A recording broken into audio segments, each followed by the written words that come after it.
पद पंकज बंदना सिमरो अंगद दुख निकंदना अमर दास गुर हृदय ध्यावों हृदय ध्यावों। श्री गुरु रामदास गुण गावों श्री अर्जन विघ्न के न सका विघ्न के न सका। हर गोबिंद शुभ सुमत प्रकाशका श्री हर राय नमो कर जोरे नमो कर जोरे। गुर हर कृष्ण मनाए बहोरे तेग बहादुर परम कृपाला परम कृपाला। श्री गुरु गोबिंद सिंह विसाला तारों तारा पर पुन होए पुना पुन सीसा बंदों बार बार जगदीशा। जिसमें है अमृत ज्ञान है माणिक भगत वैरागा। श्री गुरु ग्रंथ साहिब उदधा बंदों कर अनुरागा। एकंकारा सतगुरु तह प्रसाद सच होए। वाहेगुरु जी की फतेह विघ्ना विनाशन सोए। वाहेगुरु जी की फतेह विघ्ना विनाशन सोए। सतनाम श्री वाहेगुरु जी। सब मह मुख्य द्वार का दास लीन पत्र का हमरे पास। लिखियो सो तेग बहादुर माता तुम उपकारी सब सुख दाता। सब मह मुख्य द्वार का दास लीन पत्र का हमरे पास।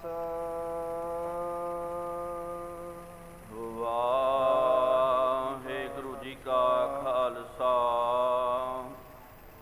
वाहेगुरु जी की फतेह।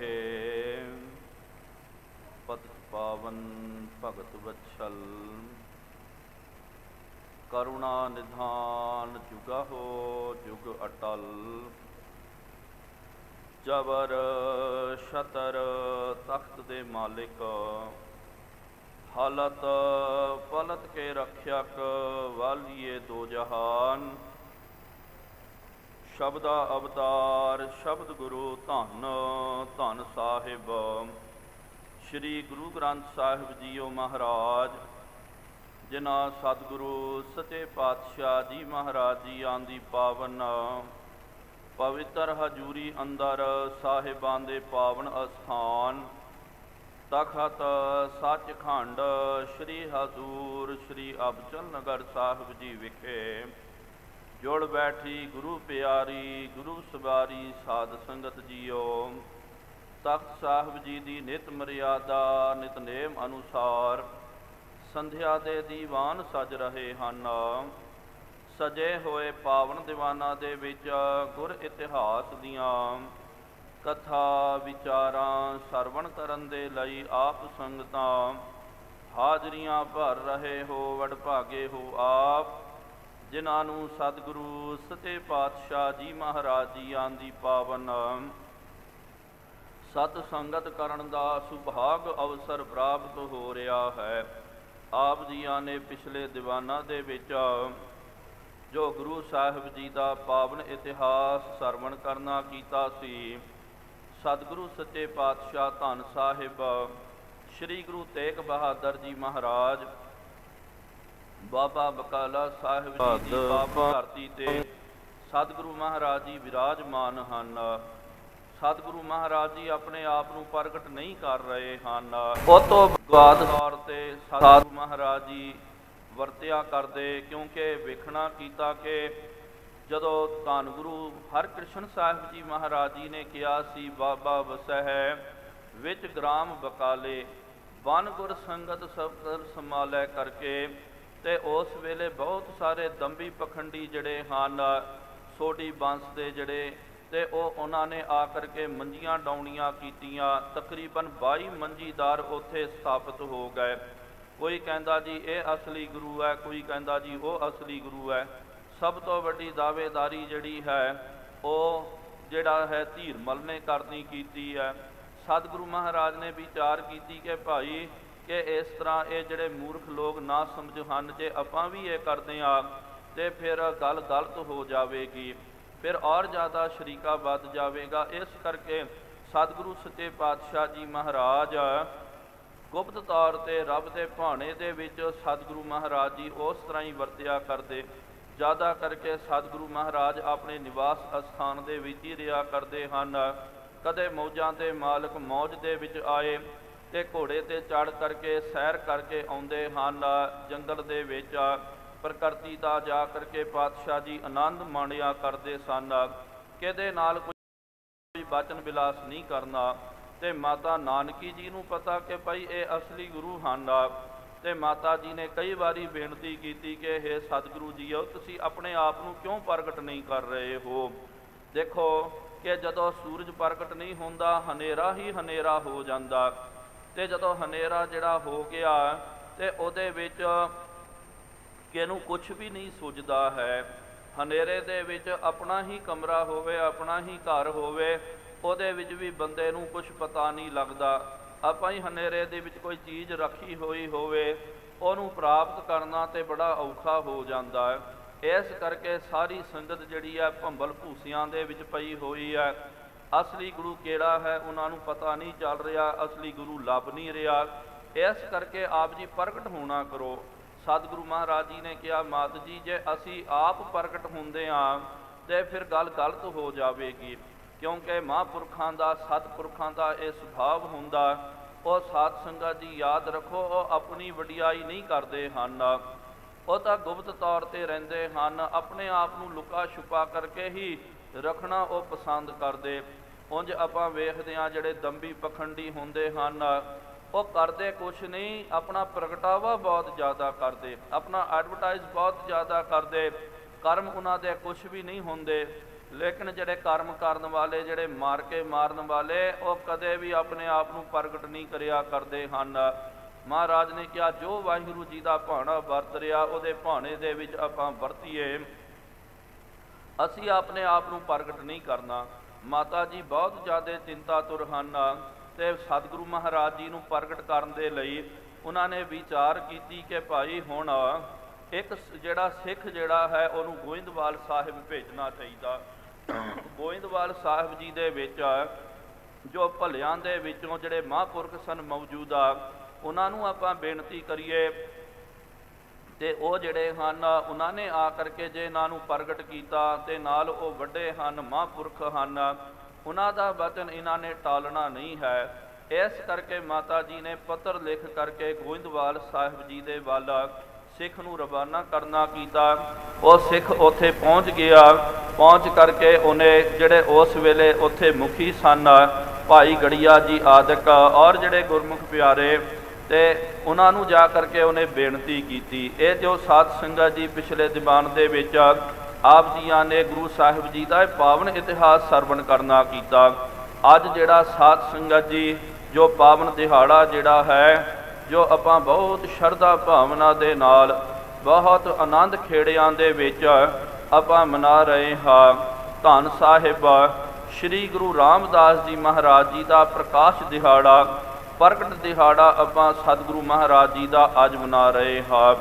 अज दे दिन मेरे सच्चे पातशाह धन साहिब श्री गुरु रामदास जी महाराज जियां दा लाहौर दे विच, लाहौर शहर है, लाहौर शहर दे विच सतगुरु सच्चे पातशाह जी महाराज जो चूना मंडी का इलाका है, उस इलाके दे विच बाबा हरदास जी के गृह विखे अज महाराज जी का प्रकाश होया।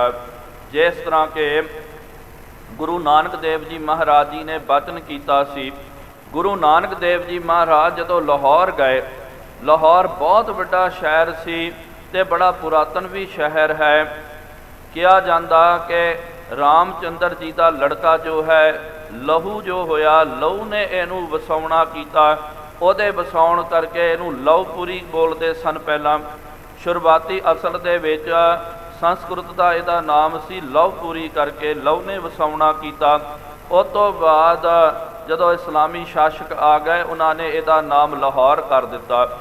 सतगुरु महाराज जी जदों लाहौर गए, अमृत वेले गए तो की तकते हैं लाहौर दियाँ गलियां बाजारां दे विच अमृत वेले का जिहड़ा समा है, ਜਿਹੜੇ ਸਮੇਂ ਦੇ ਵਿੱਚ ਨਾਮ ਬਾਣੀ ਦੇ ਰਸੀਏ ਭਜਨ ਬੰਦਗੀ ਕਰਿਆ ਕਰਦੇ, ਭਗਤੀ ਇਬਾਦਤ ਕਰਿਆ ਕਰਦੇ ਹਨ, ਉਸ ਸਮੇਂ ਦੇ ਵਿੱਚ ਉੱਥੇ ਲਹੂ ਡੁੱਲ ਰਿਹਾ ਹੈ। ਗਾਵਾਂ ਦਾ ਉੱਥੇ ਕਤਲ ਹੋ ਰਿਹਾ, ਬਲਦਾਂ ਦਾ ਕਤਲ ਹੋ ਰਿਹਾ। ਗੜੀਆਂ ਬਾਜ਼ਾਰਾਂ ਦੇ ਵਿੱਚ ਜਿੱਥੇ ਜਾਓ ਉੱਥੇ ਲਹੂ ਹੀ ਲਹੂ ਜਾਨਵਰਾਂ ਦਾ ਡੁੱਲਿਆ ਹੋਇਆ। ਨਾਲ ਵੇਸ਼ਿਆਕਾਮੀ ਲੋਕ, ਉਹ ਵੇਸ਼ਿਆਲੈ ਅੰਮ੍ਰਿਤ ਵੇਲੇ ਚੱਲ ਰਿਹਾ, शराब खाने शराबां दे ठेके चल रहे, भाव के पूरा जहर कहर वरत रहा सी। सतगुरु महाराज जी ने जदों ये वेख्या, वेख करके पातशाह जी ने वचन किया कि लाहौर शहर जहर कहर सवा पहर।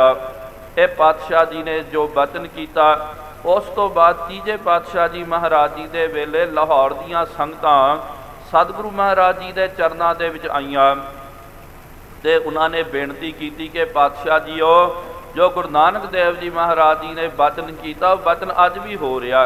लाहौर दे विच अमृत वेले जहर कहर ही वरत रहा, जिथे उत्थे जहर कहर वरत रहा है।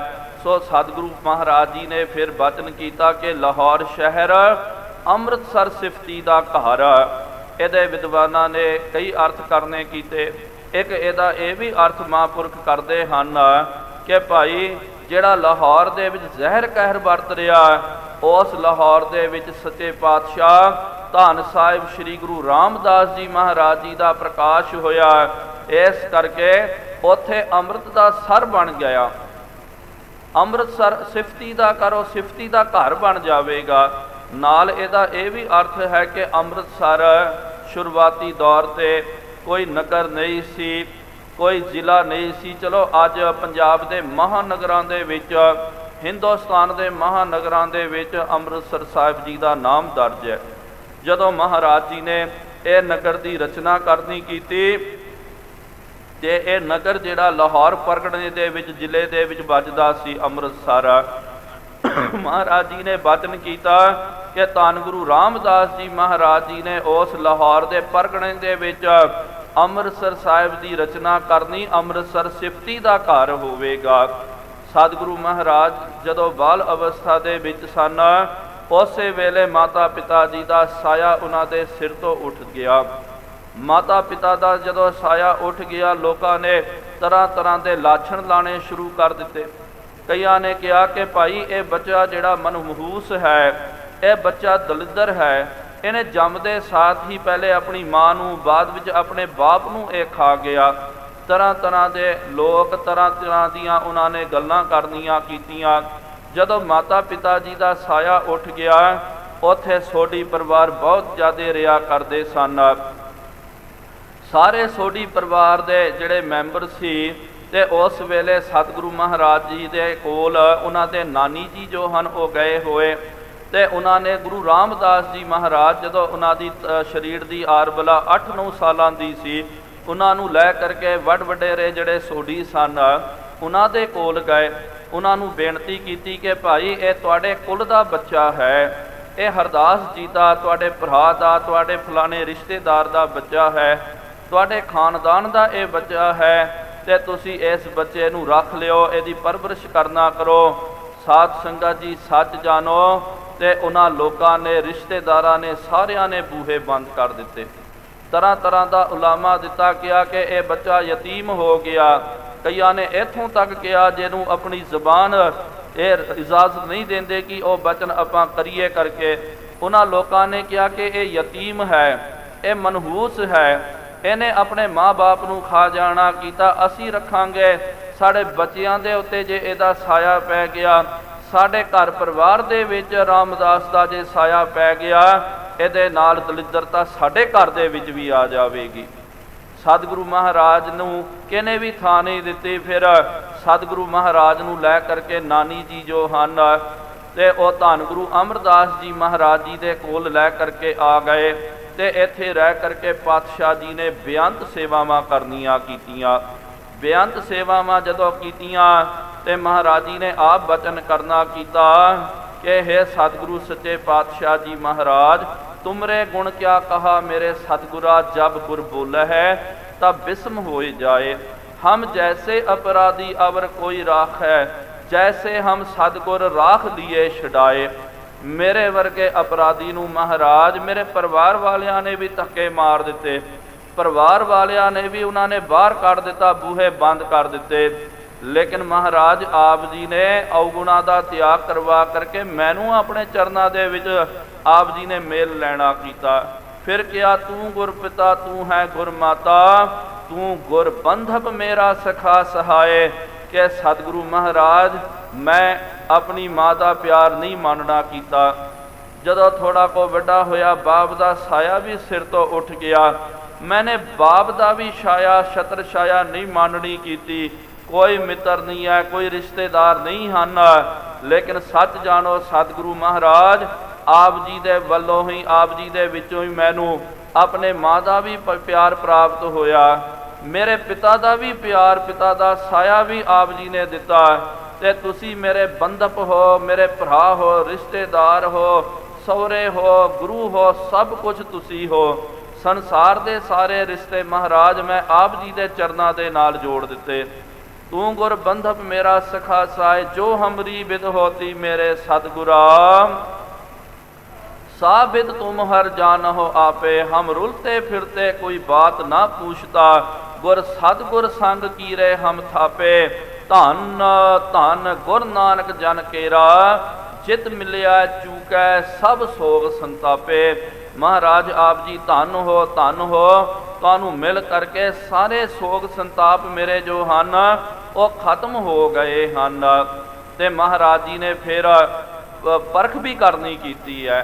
भट्टा ने क्या ना सब विद मान्यो माना, तब ही भयो प्रसन्न। राज जोग तख्त दिया ना गुरु रामदास, प्रथम नानक चंद जगत भयो आनंद। तारन मनुख जन किया प्रकाश। ते आप फिर सतगुरु महाराज जी ने हर तरह के नाल महाराज जी का जदों मन मन गया ते सब विद मान्यो मन, तब ही भयो प्रसन्नता। सतगुरु महाराज जी प्रसन्न होए। राज जोग तख्त दियन गुरु रामदास, राज जोग का तख्त जिहड़ा धन गुरु रामदास जी महाराज जी नूं पातशाह जी ने अर्पण करना कीता, देना कीता। ते ओ साखी भी आपां पढ़दे हां।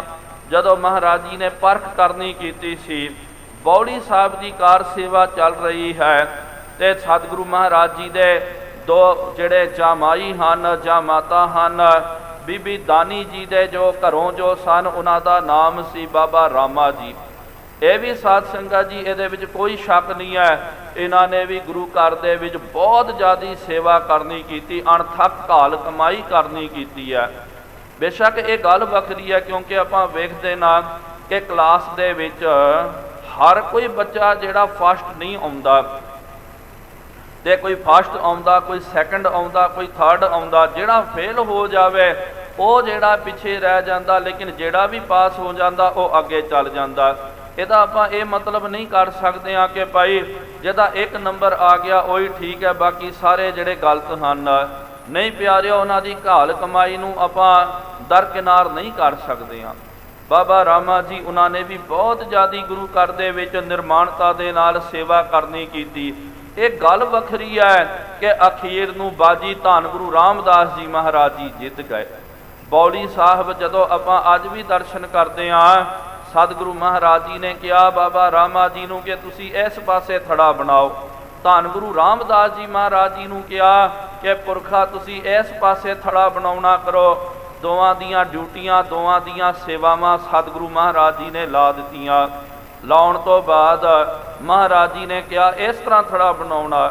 ਪਹਿਲਾ ਦਿਨ ਜਦੋਂ ਥੜਾ ਬਣ ਗਿਆ, ਉਸ ਵੇਲੇ ਸਤਿਗੁਰੂ ਮਹਾਰਾਜ ਜੀ ਸ਼ਾਮਾਂ ਨੂੰ ਗਏ ਤੇ ਮਹਾਰਾਜ ਜੀ ਨੇ ਧੰਨ ਗੁਰੂ ਅਮਰਦਾਸ ਜੀ ਮਹਾਰਾਜ ਜੀ ਨੇ ਬਚਨ ਉਚਾਰਨ ਕੀਤਾ ਕਿ ਸਾਡੇ ਮਨ ਮੁਤਾਬਕ ਇਹ ਥੜਾ ਨਹੀਂ ਬਣਿਆ ਭਾਈ, ਇਹ ਥੜਾ ਜਿਹੜਾ ਇਹਨੂੰ ਢਹਾ ਦੇਣਾ ਕਰੋ।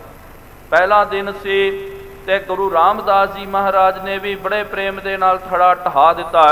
ਬਾਬਾ ਰਾਮਾ ਜੀ ਨੇ ਵੀ ਬਣਾਇਆ ਹੋਇਆ ਥੜਾ ਜਿਹੜਾ ਉਹਨੂੰ ਢਹਾ ਦਿੱਤਾ। ਉਸ ਤੋਂ ਬਾਅਦ ਦੂਜਾ ਦਿਨ ਚੜਿਆ।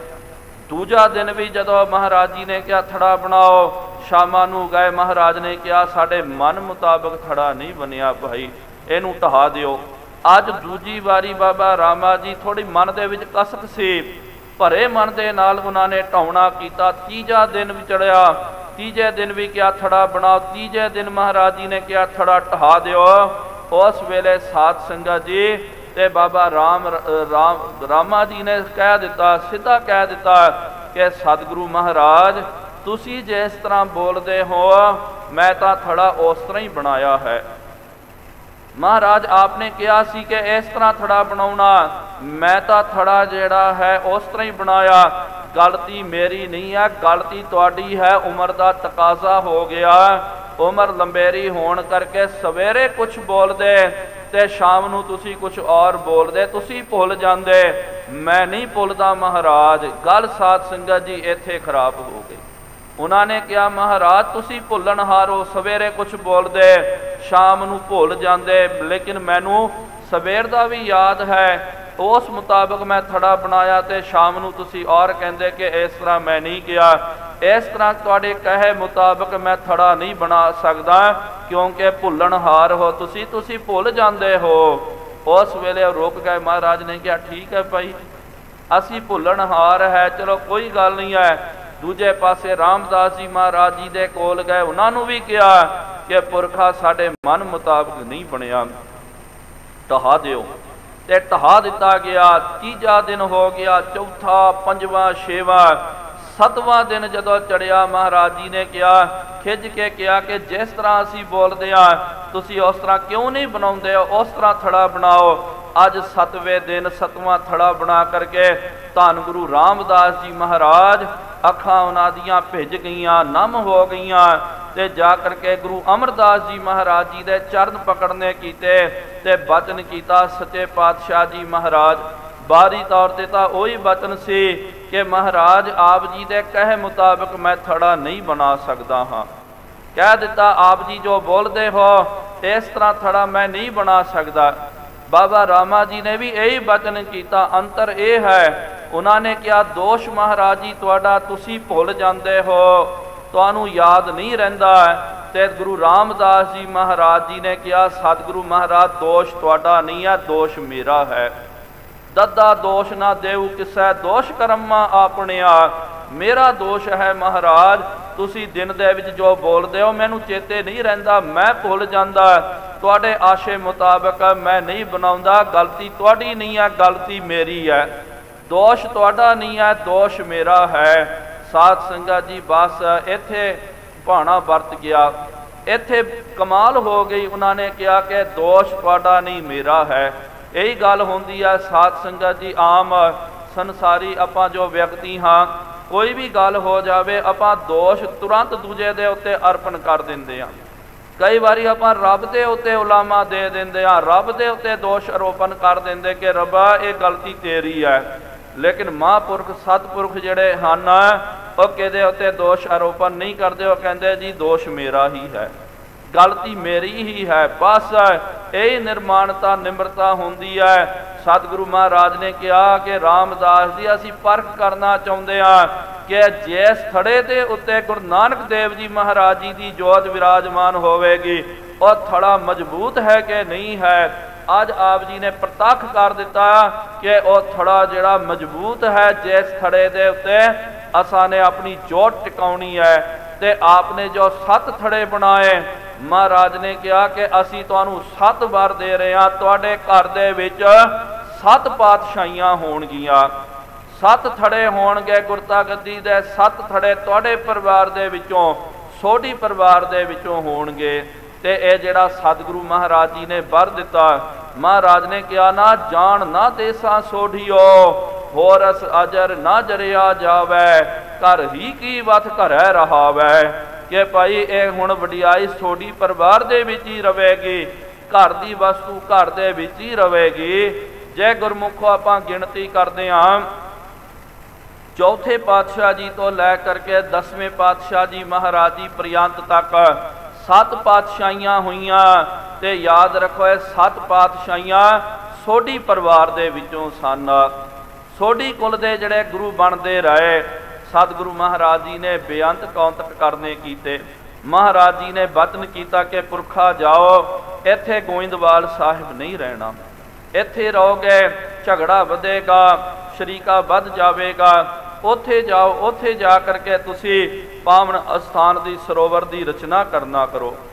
ਜਿਹੜਾ ਸਾਧ ਸੰਗਤ ਜੀ ਪਾਵਨ ਜਿਹੜਾ ਅਸਥਾਨ ਹੈ ਸ਼੍ਰੀ ਅੰਮ੍ਰਿਤਸਰ ਸਾਹਿਬ, ਇੱਥੇ ਕਦੇ ਧੰਨ ਗੁਰੂ ਨਾਨਕ ਦੇਵ ਜੀ ਮਹਾਰਾਜ, ਸਤਿਗੁਰੂ ਮਹਾਰਾਜ ਜੀ ਪਹਿਲੇ ਗੋਇੰਦਵਾਲ ਸਾਹਿਬ ਗਏ, ਉੱਥੇ ਫਿਰ ਬਿਆਸਾ ਦਰਿਆ ਦੇ ਕੰਢੇ ਸਤਿਗੁਰੂ ਮਹਾਰਾਜ ਜੀ ਨੇ ਕੀਰਤਨ ਕਰਨਾ ਕੀਤਾ, ਸ਼ਬਦ ਬਾਣੀ ਦਾ ਗਾਇਨ ਕਰਨਾ ਕੀਤਾ। ਉੱਥੋਂ ਉੱਠ ਕਰਕੇ ਸਤਿਗੁਰੂ ਮਹਾਰਾਜ ਜਿੱਥੇ ਅੰਮ੍ਰਿਤਸਰ ਸਾਹਿਬ ਵਾਲੀ ਜੋ ਪਾਵਨ ਜਗ੍ਹਾ ਹੈ, ਥਾਂ ਹੈ, ਇੱਥੇ ਸਤਿਗੁਰੂ ਸੱਚੇ ਪਾਤਸ਼ਾਹ ਜੀ ਮਹਾਰਾਜ ਆਏ। ਇੱਥੇ ਜਦੋਂ ਮਹਾਰਾਜ ਜੀ ਆਏ ਤੇ ਇੱਥੇ ਭਾਈ ਬਾਲਾ ਜੀ ਮਰਦਾਨਾ ਜੀ ਇੱਥੇ ਬੈਠ ਕਰਕੇ ਸਤਿਗੁਰੂ ਮਹਾਰਾਜ ਜੀ ਨੇ ਕੀਰਤਨ ਕਰਨਾ ਕੀਤਾ।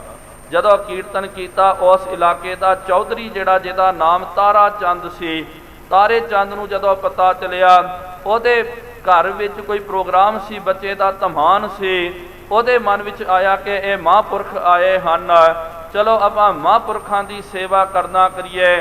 ਤੇ ਉਹ ਆਪ ਚੱਲ ਕਰਕੇ ਆਇਆ। ਆ ਕਰਕੇ ਉਹਨੇ ਮਹਾਰਾਜ ਜੀ ਦੇ ਚਰਨਾਂ ਵਿੱਚ ਬੇਨਤੀ ਕੀਤੀ ਕਿ ਗੁਰੂ ਨਾਨਕ ਦੇਵ ਜੀ ਮਹਾਰਾਜ, ਮੈਂ ਆਪ ਜੀ ਦੀ ਸੇਵਾ ਕਰਨਾ ਚਾਹੁੰਦਾ ਹਾਂ ਤੇ ਆਪ ਜੀ ਨੂੰ ਮੈਂ ਪ੍ਰਸ਼ਾਦਾ ਛਕਾਉਣਾ ਚਾਹੁੰਦਾ ਹਾਂ।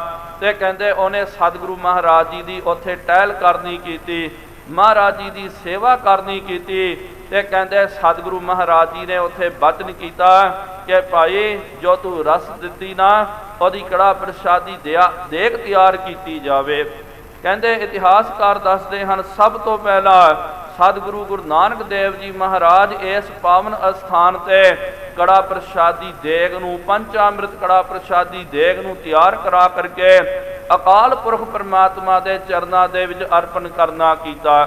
ਇਹ ਉਹੀ ਪਾਵਨ ਅਸਥਾਨ ਹੈ ਜਿਹਦੀ ਨਿਸ਼ਾਨਦੇਹੀ ਆਪ ਤੀਜੇ ਪਾਤਸ਼ਾਹ ਧੰਨ ਸਾਹਿਬ ਸ੍ਰੀ ਗੁਰੂ ਅਮਰਦਾਸ ਜੀ ਮਹਾਰਾਜ ਜੀ ਨੇ ਕਰਨੀ ਕੀਤੀ।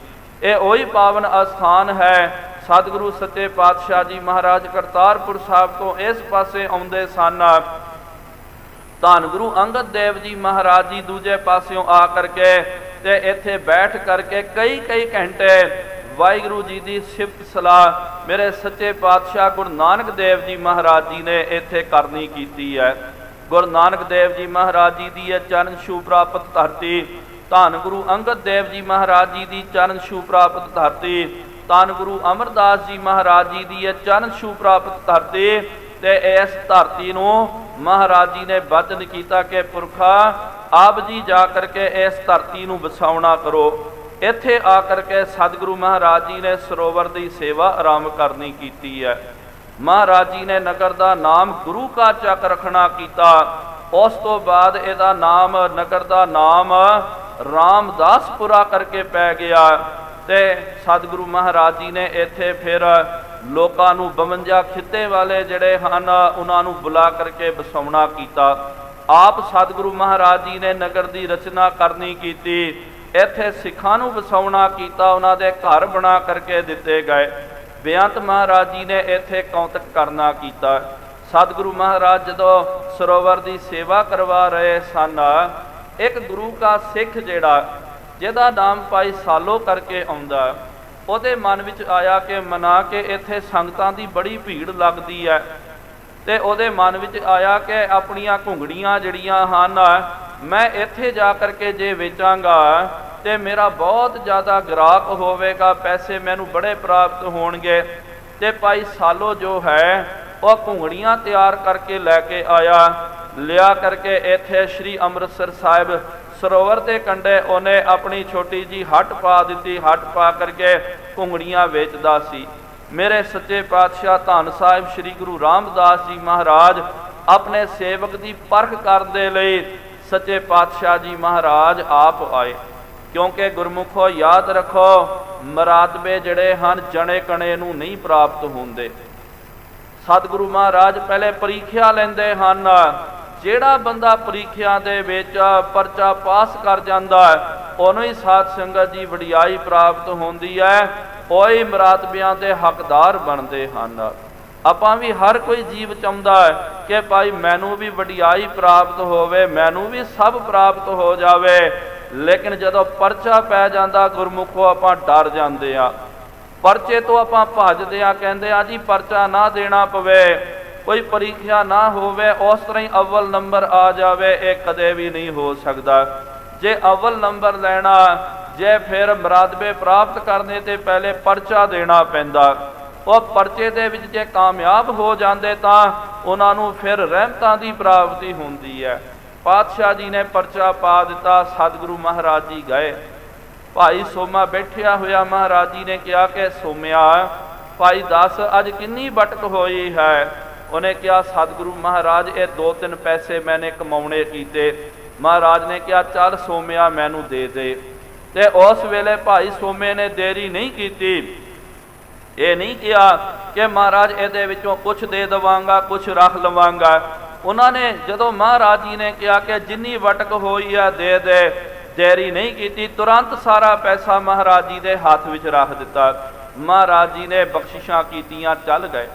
ਫਿਰ 1-2 ਦਿਨ ਤੋਂ ਬਾਅਦ ਆਏ। ਮਹਾਰਾਜ ਜੀ ਨੇ ਕਿਹਾ ਸੋਮਿਆ ਕਿੰਨੀ ਬਟਕ ਹੋਈ ਹੈ ਭਾਈ ਦੱਸ। ਕਹਿਣ ਲੱਗਾ ਮਹਾਰਾਜ ਤੁਹਾਡੀ ਕਿਰਪਾ ਨਾਲ ਬਰਕਤਾਂ ਪੈ ਗਈਆਂ, ਅੱਜ ਬਟਕ ਜ਼ਿਆਦੀ ਹੋਈ ਹੈ। ਤੇ ਮਹਾਰਾਜ ਨੇ ਕਿਹਾ ਫਿਰ ਸਾਡਾ ਕਿੰਨਾ ਦਮੜਾ ਹੈ। ਤੇ ਸਾਰੀ ਮਾਇਆ ਜਿਹੜੀ ਹੈ, ਜੋ ਉਹਨੇ ਸਾਰਾ ਦਿਨ ਮਿਹਨਤ ਮਸ਼ੱਕਤ ਕਰਕੇ ਜੋ ਪੈਸਾ ਕਮਾਇਆ, ਉਹਦੀ ਜੋ ਹੱਕ ਹਕੂਕ ਦੀ ਕਮਾਈ ਸਾਰੀ ਮਹਾਰਾਜ ਜੀ ਦੇ ਹੱਥ ਵਿੱਚ ਧਰ ਦਿੱਤੀ।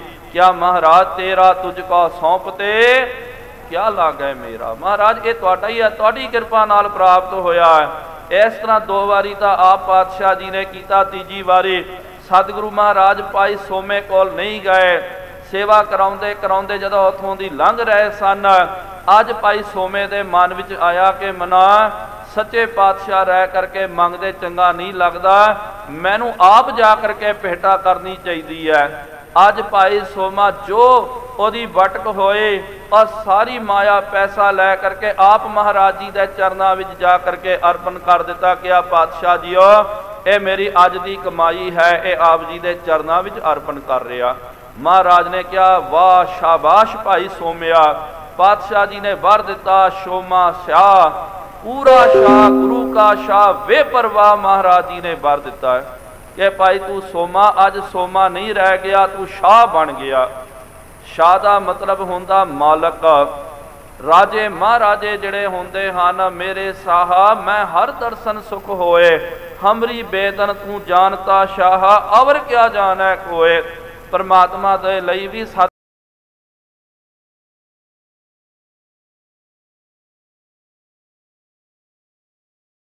ਸ਼ਬਦ ਜਿਹੜਾ ਹੈ, ਜਿਸ ਤਰ੍ਹਾਂ ਪਾਤਸ਼ਾਹ ਬਾਦਸ਼ਾਹ, ਇਹ ਸ਼ਾਹ ਸ਼ਬਦ ਜਿਹੜਾ ਹੈ ਇਹ ਰਾਜਿਆਂ ਦੇ ਲਈ ਵਰਤਿਆ ਜਾਂਦਾ।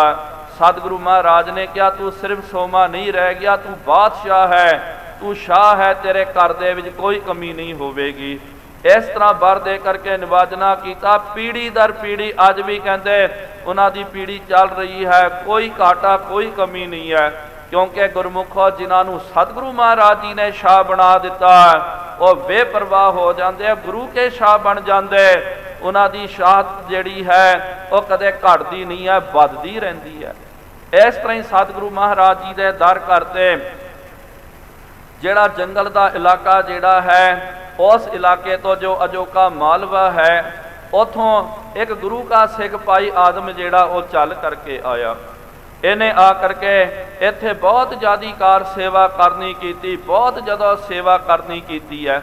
ਇੱਕ ਦਿਨ ਕੀ ਹੋਇਆ, ਸਾਧ ਸੰਗਤ ਜੀ ਗੁਰੂ ਘਰ ਦੇ ਵਿੱਚ ਲੱਕੜਾਂ ਦੀ ਬਹੁਤ ਜ਼ਿਆਦੀ ਘਾਟ ਪੈ ਗਈ, ਲੱਕੜ ਬਿਲਕੁਲ ਨਹੀਂ ਸਨ। ਤੇ ਫਿਰ ਲਾਂਗਰੀਆਂ ਨੇ ਕਹਿ ਦਿੱਤਾ, ਸਤਿਗੁਰੂ ਮਹਾਰਾਜ ਜੀ ਲੱਕੜਾਂ ਦਾ ਭੰਡਾਰਾ ਜਿਹੜਾ ਖਤਮ ਹੋ ਗਿਆ, ਜੇ ਅੱਜ ਲੱਕੜਾਂ ਜੇ ਪ੍ਰਾਪਤ ਨਹੀਂ ਹੋਈਆਂ ਤੇ ਸਤਿਗੁਰੂ ਮਹਾਰਾਜ ਲੰਗਰ ਤਿਆਰ ਨਹੀਂ ਹੋ ਸਕਦਾ।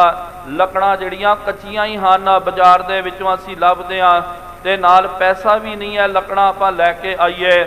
ਉਸ ਵੇਲੇ ਭਾਈ ਆਦਮ ਨੇ ਵੇਖਿਆ ਕਿ ਇਹ ਭਾਈ ਚੰਗਾ ਮੌਕਾ ਹੈ ਸੇਵਾ ਕਰਨ ਦਾ, ਤੇ ਉਸ ਵੇਲੇ ਫਿਰ ਜਿੰਨੀ ਉਹਦੇ ਕੋਲ ਮਾਇਆ ਸੀ ਨਾ, ਭਾਈ ਆਦਮ ਨੇ ਸਾਰੀ ਮਾਇਆ ਖਰਚ ਕਰਕੇ ਲੱਕੜਾਂ ਦਾ ਢੇਰ ਲਾ ਦਿੱਤਾ। ਬਹੁਤ ਸਾਰੀਆਂ ਲੱਕੜਾਂ ਲਿਆ ਕਰਕੇ ਇੱਥੇ ਹਾਜ਼ਰ ਕਰਨੀਆਂ ਕੀਤੀਆਂ, ਲੰਗਰ ਤਿਆਰ ਹੋ ਗਿਆ। ਸਤਿਗੁਰੂ ਮਹਾਰਾਜ ਨੂੰ ਪਤਾ ਚੱਲਿਆ ਭਾਈ ਆਦਮ ਨੇ ਸੇਵਾ ਕੀਤੀ ਹੈ। ਸਤਿਗੁਰੂ ਸੱਚੇ ਪਾਤਸ਼ਾਹ ਜੀ ਮਹਾਰਾਜ ਬਹੁਤ ਪ੍ਰਸੰਨ ਹੋਏ। ਮਹਾਰਾਜ ਨੇ ਕਿਹਾ ਭਾਈ ਆਦਮ ਨੂੰ ਬੁਲਾ ਕੇ ਲੈ ਕਰਕੇ ਆਓ।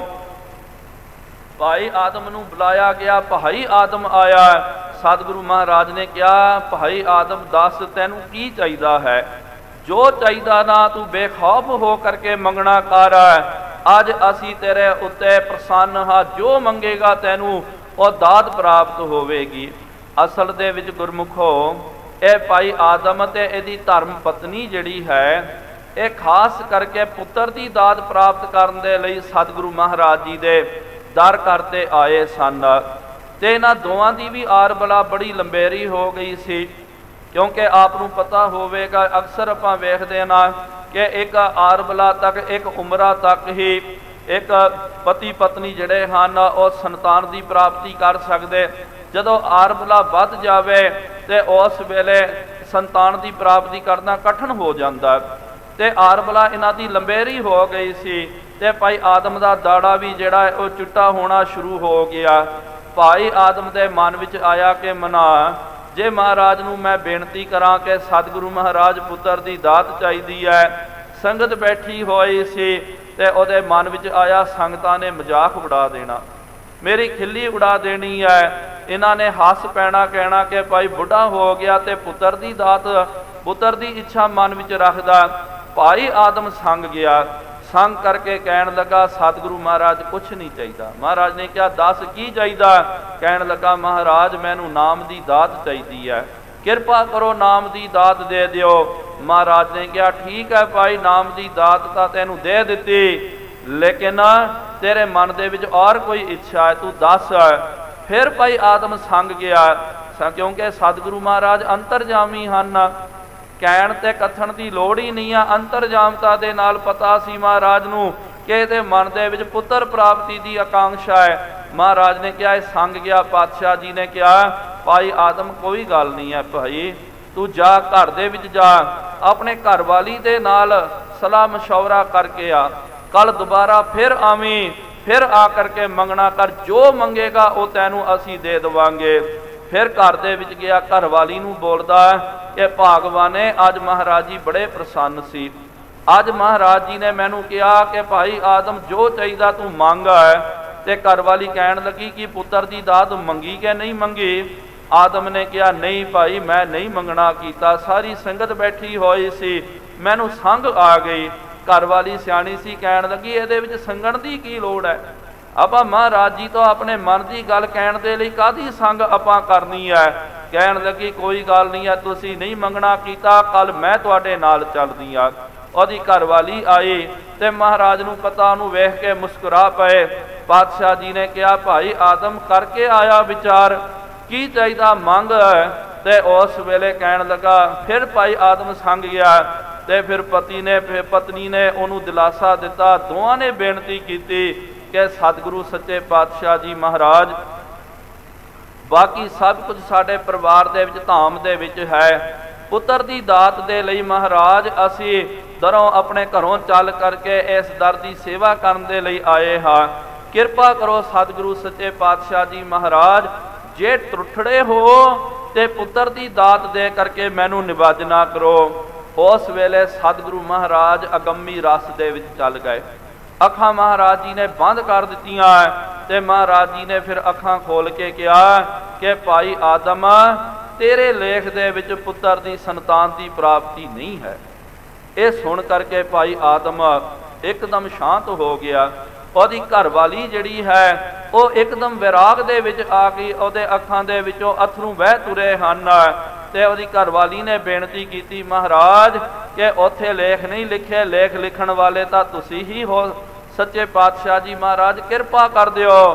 ਸਤਿਗੁਰੂ ਮਹਾਰਾਜ ਨੇ ਕਿਹਾ ਕਿ ਬੇਸ਼ੱਕ ਤੇਰੇ ਲੇਖ ਦੇ ਵਿੱਚ, ਤੇਰੀ ਕਿਸਮਤ ਦੇ ਵਿੱਚ ਤੈਨੂੰ ਸੰਤਾਨ ਦਾ ਸੁੱਖ ਨਹੀਂ ਸੀ, ਤੇਰੇ ਘਰ ਦੇ ਵਿੱਚ ਕੋਈ ਔਲਾਦ ਨੇ ਜਨਮ ਨਹੀਂ ਲੈਣਾ। ਮਹਾਰਾਜ ਨੇ ਕਿਹਾ ਫਿਰ ਵੀ ਭਾਈ ਤੂਨੇ ਗੁਰੂ ਨਾਨਕ ਦੇਵ ਦੇ ਦਰ ਘਰ ਦੀ ਸੇਵਾ ਕਰਨੀ ਕੀਤੀ, ਸਿਮਰਨ ਕਰਨਾ ਕੀਤਾ, ਤੇ ਬਿਰਥੀ ਕਦੇ ਨਾ ਹੋਵਈ ਜਨ ਕੀ ਅਰਦਾਸ। ਤੂੰ ਜਨ ਬਣ ਕਰਕੇ ਅਰਦਾਸ ਕਰਨੀ ਕੀਤੀ, ਇੱਕ ਤਿਲ ਨਹੀਂ ਭੰਨੇ ਘਾਲੇ। ਤੈਨੇ ਜੋ ਘਾਲ ਕਮਾਈ ਕਰਨੀ ਕੀਤੀ, ਅਸੀਂ ਉਹ ਘਾਲ ਕਮਾਈ ਨੂੰ ਨਹੀਂ ਭੰਨ ਸਕਦੇ ਆ। ਮਹਾਰਾਜ ਨੇ ਕਿਹਾ ਤੇਰੇ ਲੇਖ ਦੇ ਵਿੱਚ ਨਹੀਂ ਸਨ, ਸਾਡੇ ਲੇਖ ਦੇ ਵਿੱਚ ਸਾਡੇ ਘਰ ਦੇ ਵਿੱਚ 4 ਪੁੱਤਰਾਂ ਦਾ ਜਨਮ ਹੋਣਾ ਸੀ, 3 ਹੋ ਚੁੱਕੇ, ਚੌਥਾ ਹੋਣ ਵਾਲਾ ਸੀ। ਮਹਾਰਾਜ ਨੇ ਕਿਹਾ ਉਹ ਪੁੱਤਰ ਦੀ ਦਾਤ ਅਸੀਂ ਤੈਨੂੰ ਦੇ ਦਿੰਦੇ ਆ। ਸਾਡੇ ਲੇਖ ਦੇ ਵਿੱਚ ਜਿਹੜਾ ਚੌਥਾ ਪੁੱਤਰ ਹੈ ਅਸੀਂ ਉਹ ਤੈਨੂੰ ਦੇ ਰਹੇ ਹਾਂ।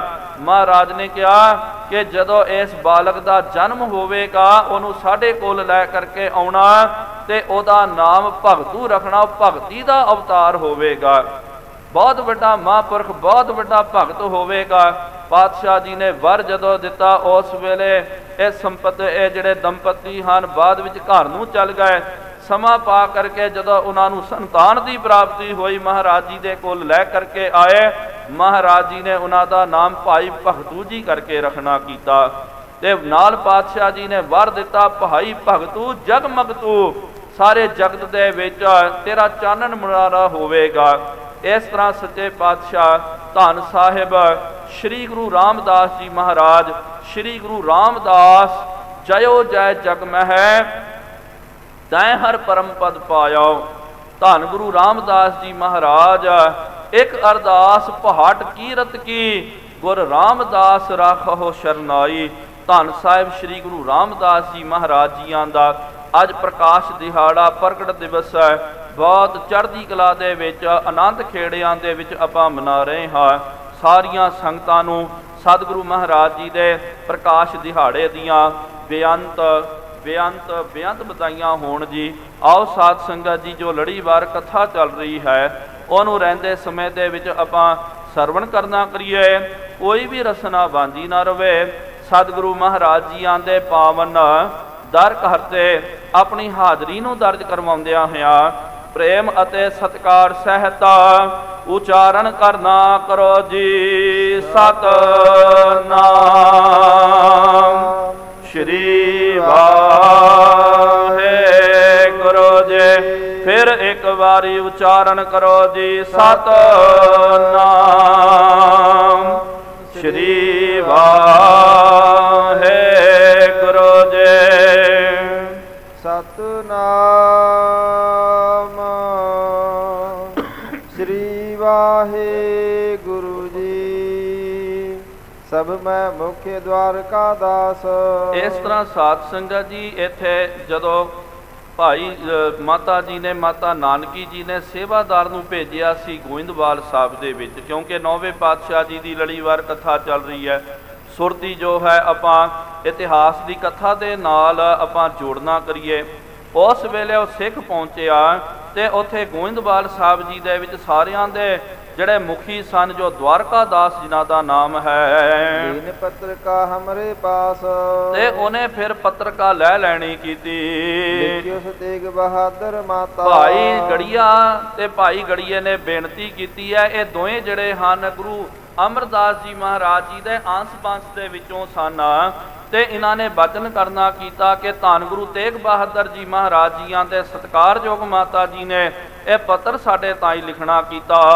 ਤੁਮ ਉਪਕਾਰੀ ਸਭ ਸੁਖ ਦਾਤਾ। ਉਹਨਾਂ ਨੇ ਪੱਤਰ ਵਿੱਚ ਲਿਖਿਆ ਕਿ ਭਾਈ ਦਵਾਰਕਾ ਦਾਸ ਜੀ, ਭਾਈ ਗੜੀਆ ਜੀ, ਤੁਸੀਂ ਬਹੁਤ ਵੱਡੇ ਪਰਉਪਕਾਰੀ ਹੋ, ਸੁੱਖਾਂ ਦੇ ਦਾਣੇ ਦਾਤੇ ਹੋ। ਮਾਨਨੀਏ ਜਗ ਕੇ ਗੁਣ ਖਾਨੀ। ਤੇ ਜਿਹੜੇ ਧੰਨ ਗੁਰੂ ਤੇਗ ਬਹਾਦਰ ਜੀ ਮਹਾਰਾਜ ਸਾਰੇ ਜਗਤ ਦੇ ਗੁਣਾਂ ਦੀ ਖਾਨ ਮਾਨਨੀय ਹਨ। ਉਜਲ ਮਸਤਕ ਸ਼ੁਭ ਵਰਦਾਨੀ। ਉਜਲ ਜਿਨ੍ਹਾਂ ਦਾ ਮਸਤਕ ਹੈ, ਸ਼ੁਭ ਵਰ ਦੇਣ ਵਾਲੇ ਹੋ।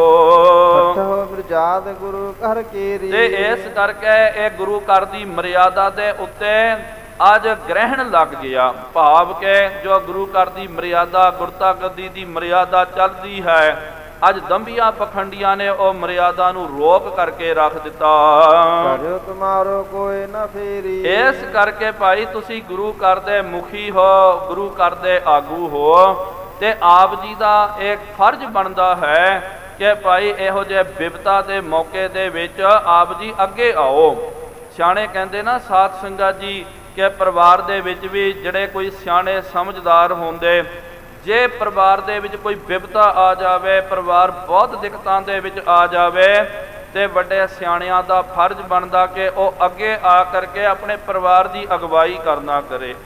ਇਸ ਤਰ੍ਹਾਂ ਹੀ ਸਾਧ ਸੰਗਤ ਜੀ ਸਮਾਜ, ਪੰਥ, ਧਰਮ ਜਿਹੜਾ ਹੁੰਦਾ, ਪੰਥ ਵੀ ਜਿਹੜਾ ਹੁੰਦਾ, ਪੰਥ ਦੇ ਆਗੂ ਜਿਹੜੇ ਹੁੰਦੇ ਹਨ, ਉਹਨਾਂ ਦਾ ਵੀ ਇਹ ਫਰਜ਼ ਬਣਦਾ ਕਿ ਜਦੋਂ ਪੰਥ ਦੇ ਉੱਤੇ ਬਿਪਤਾ ਪੈ ਜਾਵੇ, ਪੰਥ ਦੇ ਉੱਤੇ ਕੋਈ ਬਿਪਤਾ ਪੈ ਜਾਵੇ, ਤੇ ਆਗੂ ਦਾ ਇਹ ਫਰਜ਼ ਬਣਦਾ ਕਿ ਭਾਈ ਉਸ ਵੇਲੇ ਅੱਗੇ ਆ ਕਰਕੇ ਪੰਥ ਦੀ ਅਗਵਾਈ ਕਰਨਾ ਕਰੇ।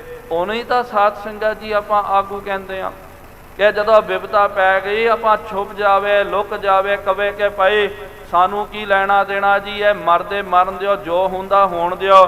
ਫਿਰ ਉਹਨੂੰ ਆਪਾਂ ਆਗੂ ਥੋੜ੍ਹੀ ਕਹਿ ਸਕਦੇ ਹਾਂ। ਆਗੂ ਉਹਨੂੰ ਕਿਹਾ ਜਾਂਦਾ ਜਿਹੜਾ ਅਗਵਾਈ ਕਰਦਾ। ਸੁੱਖ ਦੇ ਵਿੱਚ ਤਾਂ ਜਦੋਂ ਕੁਝ ਮਾਲ ਧਨ ਲੈਣਾ ਹੋਵੇ, ਉਸ ਵੇਲੇ ਤਾਂ ਅਗਵਾਈ ਸਾਰੇ ਕਰ ਜਾਂਦੇ। ਜਦੋਂ ਬਿਪਤਾ ਪੈ ਜਾਵੇ, ਉਸ ਵੇਲੇ ਫਿਰ ਜਿਹੜੇ ਕੱਚੇ ਪਿੱਲੇ ਹੁੰਦੇ, ਲੁਕ ਛੁਪ ਜਾਂਦੇ ਹਨ, ਉਹ ਅਗਵਾਈ ਨਹੀਂ ਕਰਦੇ। ਉੱਥੇ ਪੰਥ ਜਿਹੜਾ ਖਿੰਡ ਪੁੰਡ ਜਾਂਦਾ। ਸੋ ਮਾਤਾ ਜੀ ਨੇ ਬਚਨ ਕੀਤਾ ਕਿ ਤੁਸੀਂ ਪੰਥ ਦੇ ਆਗੂ ਹੋ, ਸਤਿਕਾਰਯੋਗ ਹਸਤੀ ਹੋ, ਤੁਹਾਡਾ ਬਚਨ ਕਿਸੇ ਨੇ ਵੀ ਨਹੀਂ ਮੋੜਨਾ, ਇਹ ਤੁਹਾਡਾ ਫਰਜ਼ ਬਣਦਾ। ਹੁਣ ਇੱਥੇ ਪੰਥ ਦੇ ਵਿੱਚ ਬਿਪਤਾ ਪੈ ਗਈ, ਰੌੜਾ ਪੈ ਗਿਆ। 22 ਮੰਜੀਦਾਰ, 22 ਅਖੌਤੀ ਦੰਭੀ ਗੁਰੂ ਮੰਜੀਆਂ ਢਾਹ ਕਰਕੇ ਬੈਠ ਗਏ। ਉਹ ਕੋਈ ਕਹਿੰਦਾ ਜੀ ਇਹ ਗੁਰੂ ਹੈ, ਕੋਈ ਉਹ ਗੁਰੂ ਹੈ।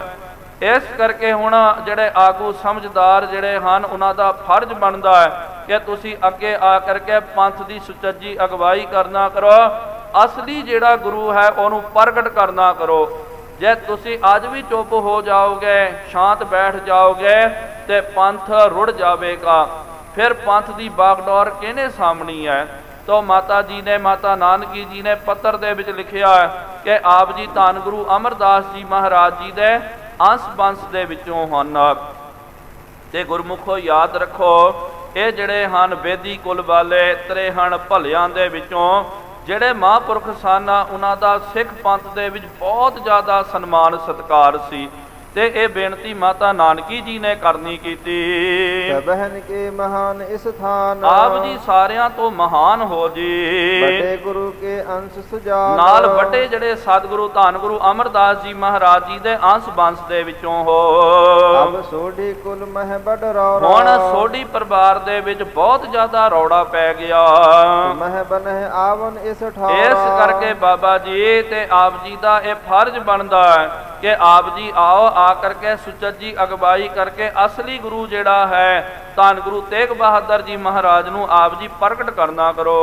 ਉਚਿਤ ਵਾਰਤਾ ਇਨ ਮਹ ਕੀ ਜਹੇ। ਇੱਥੇ ਆ ਕਰਕੇ ਇਹ ਜਿਹੜੇ ਝਗੜੇ ਪਏ ਹੋਏ ਹਨ, ਇਹਨਾਂ ਦਾ ਨਿਪਟਾਰਾ ਕਰਨਾ ਕਰੋ। ਗੁਰਤਾ ਗਾਦੀ ਸੁਨ ਪਿਖੀ। ਕਿਉਂਕਿ ਗੁਰਤਾ ਗੱਦੀ ਜਿਹੜੀ ਹੈ ਸੁੰਝੀ ਪਈ ਹੋਈ ਹੈ, ਤੇ ਕਈ ਦੰਭੀ ਪਖੰਡੀ ਜਿਹੜੇ ਹਨ ਇਹਦਾ ਦਾਵਾ ਕਰ ਰਹੇ ਹਨ। ਮਨ ਸੰਗਤ ਕੇ ਸੰਸੈ ਮਹਾ। ਇਸ ਤਰ੍ਹਾਂ ਸੰਗਤਾਂ ਦੇ ਮਨ ਦੇ ਵਿੱਚ ਤਰ੍ਹਾਂ ਤਰ੍ਹਾਂ ਦਾ ਸੰਸ਼ਾ ਆ ਗਿਆ।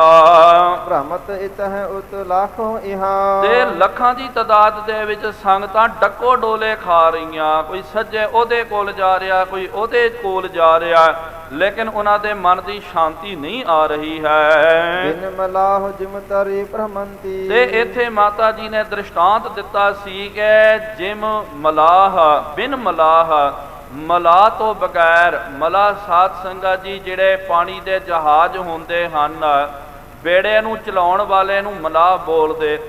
ਮਲਾਹ ਜਿਹੜਾ ਹੈ ਉਹ ਪੂਰਾ ਜਹਾਜ਼ ਦੇ ਉੱਤੇ, ਬੇੜੇ ਦੇ ਉੱਤੇ ਕੰਟਰੋਲ ਕਰਦਾ, ਉਹਨੂੰ ਸਹੀ ਦਿਸ਼ਾ ਦੇ ਵਿੱਚ ਲੈ ਕੇ ਜਾਂਦਾ। ਲੇਕਿਨ ਕੋਈ ਬੇੜਿਆਂ ਦਾ ਜਿਹੜਾ ਮਲਾਹ ਨਾ ਹੋਵੇ, ਸੱਚ ਜਾਣੋ ਬਗੈਰ ਮਲਾਹ ਤੋਂ ਤੁਸੀਂ ਬੇੜਾ ਜਿਹੜਾ ਪਾਣੀ ਦੇ ਵਿੱਚ ਠੇਲ ਦਿਓ, ਪਾਣੀ ਦੇ ਵਿੱਚ ਉਹਨੂੰ ਉਤਾਰ ਦਿਓ, ਉਹ ਘੁੰਮਣ ਘੇਰੀ ਦੇ ਵਿੱਚ ਫਸ ਜਾਂਦੀ ਹੈ। ਉਹਦਾ ਕੋਈ ਥਾਂ ਟਿਕਾਣਾ ਨਹੀਂ ਹੁੰਦਾ, ਕੋਈ ਲਕਸ਼ ਨਹੀਂ ਹੁੰਦਾ, ਕਦੇ ਸੱਜੇ ਚੱਲ ਗਈ, ਕਦੇ ਖੱਬੇ ਚੱਲ ਗਈ। ਨਿਰਪਤ ਦੁਰੇ ਨਹਿ ਚਮੂ ਥਿਰੰਤੀ। ਇਸ ਤਰ੍ਹਾਂ ਹੀ ਜਿਹੜਾ ਕੋਈ ਜੰਗ ਦੇ ਵਿੱਚ ਰਾਜਾ ਲੁਕ ਛੁਪ ਕਰਕੇ ਬੈਠ ਜਾਵੇ, ਜੰਗ ਦੀ ਅਗਵਾਈ ਨਾ ਕਰੇ, ਤਾਂ ਸਾਰੀ ਫੌਜ ਜਿਹੜੀ ਹੈ ਉਹ ਨਹਿ ਚਮੂ ਥਿਰੰਤੀ, ਫੌਜ ਵੀ ਟਿਕ ਨਹੀਂ ਸਕਦੀ। ਤੇ ਫੌਜਾਂ ਨੇ ਵੀ ਕਹਿ ਦੇਣਾ ਕਿ ਭਾਈ ਰਾਜਾ ਜਿਹੜਾ, ਰਾਜੇ ਦਾ ਫਰਜ਼ ਹੈ ਕਿ ਉਹ ਸਾਡੀ ਅਗਵਾਈ ਕਰਨਾ ਕਰੇ। ਹੁਣ ਰਾਜਾ ਹੀ ਜਿਹੜਾ ਭੱਜ ਗਿਆ, ਲੁਕ ਛੁਪ ਕੇ ਬੈਠ ਗਿਆ, ਅਸੀਂ ਕਿਉਂ ਆਪਣੀਆਂ ਜਾਨਾਂ ਗਵਾਉਣਾ ਕਰੀਏ। ਕੋਈ ਫੌਜੀ ਜਿਹੜਾ ਸਿਪਾਹੀ ਅੱਗੇ ਨਹੀਂ ਆਉਂਦਾ। ਉਹ ਕਹਿੰਦਾ ਲੜਾਈ ਅਸੀਂ ਰਾਜੇ ਦੇ ਸਿਰ ਤੇ ਕਰ ਰਹੇ ਹਾਂ, ਲੇਕਿਨ ਰਾਜੇ ਦਾ ਕੋਈ ਅਤਾ ਪਤਾ ਨਹੀਂ ਹੈ, ਅਸੀਂ ਕਿਹਦੇ ਸਿਰ ਦੇ ਉੱਤੇ ਲੜਾਈ ਕਰਨਾ ਕਰੀਏ। ਤਥਾ ਸੰਗਤਾਂ ਬਹੁ ਅਕਲਾਈ। ਇਸ ਤਰ੍ਹਾਂ ਹੀ ਸਤਿਗੁਰੂ ਮਹਾਰਾਜ ਦੇ ਮਾਤਾ ਜੀ ਨੇ ਬੇਨਤੀ ਕੀਤੀ ਕਿ ਸੰਗਤ ਬਹੁਤ ਜ਼ਿਆਦੀ ਵਿਆਕੁਲ ਹੋ ਗਈ। ਕਰ ਡੇਰੇ ਉਤਰੀ ਸਮੁਦਾਇ। ਇਹ ਸਾਰੀ ਸੰਗਤ ਇੱਥੇ ਆ ਕਰਕੇ ਉਹਨਾਂ ਨੇ ਡੇਰੇ ਲਾਉਣੇ ਕੀਤੇ। ਨਿਰਣੈ ਗੁਰੂ ਹੋਏ ਇਮ ਚਾਹੈ। ਉਹ ਚਾਹੁੰਦੇ ਕਿ ਭਾਈ ਗੁਰੂ ਸਾਹਿਬ ਜੀ ਦਾ ਨਿਰਣਾ ਹੋ ਜਾਵੇ। ਦਰਸ਼ਨ ਕੇ ਹਿਰਦੈ ਉਮਾ। ਉਹਨਾਂ ਦੇ ਹਿਰਦੇ ਵਿੱਚ ਬਹੁਤ ਸਾਰਾ ਉਤਸ਼ਾਹ ਹੈ ਕਿ ਪੂਰਾ ਗੁਰੂ ਜਿਹੜਾ ਪ੍ਰਗਟ ਹੋਵੇ, ਆਪਾਂ ਪੂਰੇ ਗੁਰਾਂ ਦੇ ਦਰਸ਼ਨ ਕਰਨਾ ਕਰੀਏ। ਮਮ ਸੁਤ ਨਹਿ ਨਿਕਸਹਿ ਰਹੇ ਘਰੇ। ਹੁਣ ਦੂਜੇ ਪਾਸੇ ਮੇਰੇ ਜੋ ਸਪੁੱਤਰ ਧੰਨ ਗੁਰੂ ਤੇਗ ਬਹਾਦਰ ਜੀ ਮਹਾਰਾਜ, ਇਹਨਾਂ ਦਾ ਵਿਰਕਤ ਸੁਭਾਅ ਹੈ, ਇਹਨਾਂ ਦਾ ਦਾਨੀ ਸਖੀ ਸੁਭਾਅ ਹੈ, ਤੇ ਇਹ ਕਦੇ ਵੀ ਇਹਨਾਂ ਨੇ ਆਪਣੇ ਆਪ ਨੂੰ ਜ਼ਾਹਰ ਨਹੀਂ ਕਰਨਾ, ਪ੍ਰਗਟ ਨਹੀਂ ਕਰਨਾ। ਕੱਲ ਵੀ ਸਾਧ ਸੰਗਤ ਜੀ ਦਾਸ ਨੇ ਬੇਨਤੀ ਕੀਤੀ ਸੀ ਕਿ ਮਹਾਂਪੁਰਖਾਂ ਦੀ ਇਹ ਨਿਸ਼ਾਨੀ ਹੋਇਆ ਕਰਦੀ ਹੈ। ਇਹ ਪਰਖ ਸਾਧ ਸੰਗਤ ਜੀ, ਇਹ ਕਸਵੱਟੀ ਆਪਾਂ ਵੀ ਆਪਣੇ ਕੋਲ ਰੱਖਣਾ ਕਰੀਏ। ਜਿਹੜੇ ਵੀ ਸਤਪੁਰਖ ਹੁੰਦੇ ਹਨ, ਮਹਾਂਪੁਰਖ ਹੁੰਦੇ ਹਨ, ਉਹ ਕਦੇ ਆਪਣਾ ਆਪਾ ਨਹੀਂ ਜਣਾਉਂਦੇ, ਕਦੇ ਉਹ ਆਪਣਾ ਐਡਵਰਟਾਈਜ਼ ਨਹੀਂ ਕਰਦੇ, ਆਪਣੇ ਦਾਅਵੇ ਨਹੀਂ ਕਰਦੇ, ਗੁਪਤ ਤੌਰ ਤੇ ਰਹਿੰਦੇ ਹਨ। ਸੇਵਾ ਸਾਰੀ ਕਰਨਗੇ, ਆਪਣੇ ਪੂਰੇ ਫਰਜ਼ ਅਦਾ ਕਰਨਗੇ, ਲੇਕਿਨ ਦਾਵਾ ਨਹੀਂ ਕਰਨਾ, ਪ੍ਰਗਟ ਨਹੀਂ ਹੋਣਾ, ਆਪਣੀ ਵਡਿਆਈ ਨਹੀਂ ਕਰਨੀ ਕਿ ਭਾਈ ਮੈਂ ਆਹ ਕੀਤਾ ਉਹ ਕੀਤਾ ਹੈ। ਲੇਕਿਨ ਜਿਹੜੇ ਲਾਲਚੀ ਲੋਕ, ਰਾਜਨੈਤਿਕ ਲੋਕ, ਜਿਹੜੇ ਜਿਨ੍ਹਾਂ ਦੀ ਭਾਵਨਾ ਹੁੰਦੀ ਨਾ ਜੀ ਸੇਵਾ ਥੋੜੀ ਮੰਗਣ ਬਹੁਤਾ, ਮਹਿਲ ਨਾ ਪਾਵੇ ਕਹਿ ਤੋ ਬਹੁਤਾ, ਜਿਨ੍ਹਾਂ ਦੀ ਸੇਵਾ ਘੱਟ ਹੁੰਦੀ ਹੈ ਲੇਕਿਨ ਇੱਛਾਵਾਂ ਬਹੁਤ ਜ਼ਿਆਦੀਆਂ ਹੁੰਦੀਆਂ, ਉਹੀ ਲਾਲਾ ਲਾਲਾ ਕਰਦੇ, ਆਪਣੇ ਆਪ ਦਾ ਪ੍ਰਗਟਾਵਾ ਕਰਦੇ ਕੁਛ ਵੀ ਨਹੀਂ ਹਨ, ਆਪਣਾ ਐਡਵਰਟਾਈਜ਼ ਹੀ ਜ਼ਿਆਦਾ ਕਰਨਾ। ਸੋ ਮਾਤਾ ਜੀ ਨੇ ਕਿਹਾ ਸਾਨੂੰ ਪਤਾ ਹੈ ਕਿ ਇਹਨਾਂ ਦੇ ਉਹੀ ਸ਼ੁਭ ਲੱਛਣ ਹਨ, ਇਹਨਾਂ ਨੇ ਗੁਰਤਾ ਗੱਦੀ ਦਾ ਦਾਵਾ ਵੀ ਨਹੀਂ ਕਰਨਾ, ਤੇ ਇਹਨਾਂ ਨੇ ਆਪਣੇ ਆਪ ਦਾ ਪ੍ਰਗਟਾਵਾ ਵੀ ਨਹੀਂ ਕਰਨਾ ਹੈ। ਨਹਿਨ ਜਨਾਏ ਆਪਨ ਪਾਉ ਕਰੇ। ਜੋ ਮਰਜੀ ਹੋ ਜਾਏ, ਇਹਨਾਂ ਨੇ ਆਪਣਾ ਆਪਾ ਨਹੀਂ ਜਨਾਉਣਾ ਹੈ। ਆਪ ਆਏ ਕਰ ਸਕਲ ਨਿਹਾਰ। ਇਸ ਕਰਕੇ ਆਪ ਜੀ ਇਸ ਪਰਿਵਾਰ ਦੇ ਗੁਰੂ ਘਰ ਦੇ ਵੱਡ ਵਡੇਰੇ ਹੋ, ਤੁਸੀਂ ਆਪ ਆ ਕਰਕੇ ਗੁਰੂ ਘਰ ਦੀ ਅਗਵਾਈ ਕਰਨਾ ਕਰੋ। ਹਿਰਦੇ ਅਨੁਚਿਤ ਉਚਿਤ ਵਿਚਾਰ। ਇੱਥੇ ਆ ਕਰਕੇ ਉਚਿਤ ਕੀ ਤੇ ਅਨੁਚਿਤ ਕੀ ਹੈ, ਤੁਸੀਂ ਆਪ ਇਹਦੀ ਵਿਚਾਰ ਕਰਨਾ ਕਰੋ। ਕਰੋ ਸਥਾਪਨ ਮਿਟ ਹੈ ਰੌਰਾ। ਆਪ ਆ ਕਰਕੇ ਪੂਰੇ ਗੁਰੂ ਦੀ ਸਥਾਪਨਾ ਕਰਨਾ ਕਰੋ, ਇਹ ਰੌੜਾ ਗੌੜਾ ਖਤਮ ਹੋ ਜਾਵੇਗਾ। ਪਰਖੋ ਨਿਜ ਹੌਰਾ ਅਰ ਗੌਰਾ। ਤੁਸੀਂ ਆਪ ਪਰਖ ਕਰਨਾ ਕਰੋ ਕਿ ਹੌੜਾ ਤੇ ਗੌਰਾ ਕੌਣ ਹੈ। ਹੌਲਾ ਤੇ ਗੌਰੇ ਦਾ ਮਤਲਬ ਸਾਧ ਸੰਗਤ ਜੀ ਭਾਰਾ ਤੇ ਹਲਕਾ ਜਿਹੜਾ ਹੈ, ਕਿਉਂਕਿ ਜਿਨ੍ਹਾਂ ਦੇ ਅੰਦਰ ਕੁਝ ਹੁੰਦਾ ਨਾ ਉਹ ਭਾਰੇ ਹੁੰਦੇ ਹਨ, ਤਗੜੇ ਹੁੰਦੇ ਹਨ। ਹਲਕਾ ਜਿਹੜਾ ਹੁੰਦਾ ਆਪਾਂ ਕਹਿੰਦੇ ਨਾ ਜੀ ਉਹ ਜਿਹਦੇ ਅੰਦਰ ਦਮ ਨਾ ਹੋਵੇ, ਕੋਈ ਲਿਆਕਤ ਕੋਈ ਗੁਣ ਨਾ ਹੋਵੇ, ਆਪਾਂ ਕਹਿੰਦੇ ਜੀ ਇਹ ਤਾਂ ਬੜਾ ਹੌੜਾ ਜਿਹਾ ਹੈ। ਜਿਹੜੇ ਗੈਰ ਗੰਭੀਰ ਹੁੰਦੇ ਆਪਾਂ ਕਹਿੰਦੇ ਆ ਇਹ ਗੌਰੇ ਹਨ। ਸੋ ਉਹਨਾਂ ਨੇ ਕਿਹਾ ਕਿ ਆਪ ਪਰਖ ਕਰਨਾ ਕਰੋ, ਅਸਲੀ ਤੇ ਨਕਲੀ ਦੀ ਪਰਖ ਕਰਕੇ ਅਸਲੀ ਜਿਹੜਾ ਗੁਰੂ ਹੈ ਉਹਨਾਂ ਨੂੰ ਉਹਨਾਂ ਦੇ ਉਚਿਤ ਅਸਥਾਨ ਗੁਰਤਾ ਗੱਦੀ ਦੇ ਉੱਤੇ ਸ਼ੁਭਾਇਮਾਨ ਕਰਨਾ ਕਰੋ। ਸੰਗਤਾਂ ਦੇ ਸਾਰੇ ਤੌਖਲੇ ਖਤਮ ਹੋ ਜਾਣਗੇ। ਪਠਿਤ ਦਵਾਰਕਾ ਦਾਸ ਹੁਲਾਸੇ, ਇਹ ਪੜ ਕਰਕੇ ਭਾਈ ਦਵਾਰਕਾ ਦਾਸ ਜੀ ਬਹੁਤ ਜ਼ਿਆਦਾ ਪ੍ਰਸੰਨ ਹੋਏ। ਹਿਤ ਚਲਬੇ ਕਹ ਬਾਕ ਬਿਲਾਸੇ, ਉਹਨਾਂ ਨੇ ਸੰਗਤਾਂ ਨੂੰ ਕਿਹਾ ਕਿ ਸੰਗਤ ਜੀ ਗੁਰੂ ਘਰ ਵੱਲੋਂ ਸੱਦਾ ਆਇਆ, ਆਪਾਂ ਚੱਲੀਏ। ਭਾਈ ਗੜੀਆ ਸਿੱਖ ਪੁਰਾਤਨ, ਜੋ ਭਾਈ ਗੜੀਆ ਜੀ ਜੋ ਪੁਰਾਤਨ ਸਿੱਖਾਂ ਦੇ ਵਿੱਚੋਂ ਸਨ, ਜਾਨਤ ਗੁਰ ਘਰ ਕੀ ਸਭ ਬਾਤ, ਭਾਈ ਗੜੀਏ ਨੂੰ ਗੁਰੂ ਘਰ ਦੀਆਂ ਸਾਰੀਆਂ ਬਾਤਾਂ ਦਾ ਪਤਾ ਹੈ। ਏਕੋ ਲੇਕਰ ਸੰਗ ਸਿਧਾਏ, ਦਵਾਰਕਾ ਦਾਸ ਜੀ ਭਾਈ ਗੜੀਏ ਨੂੰ ਆਪਣੇ ਨਾਲ ਲੈ ਕਰਕੇ ਗਏ। ਅਪਰ ਭਰਾਤ ਪ੍ਰਿਤ ਲੈ ਸਮੁਦਾਇ, ਔਰ ਵੀ ਆਪਣਾ ਸਾਰਾ ਪਰਿਵਾਰ, ਕਿਉਂਕਿ ਕੰਮ ਛੋਟਾ ਮੋਟਾ ਨਹੀਂ ਹੈ, ਬਹੁਤ ਵੱਡਾ ਕਾਰਜ ਹੈ।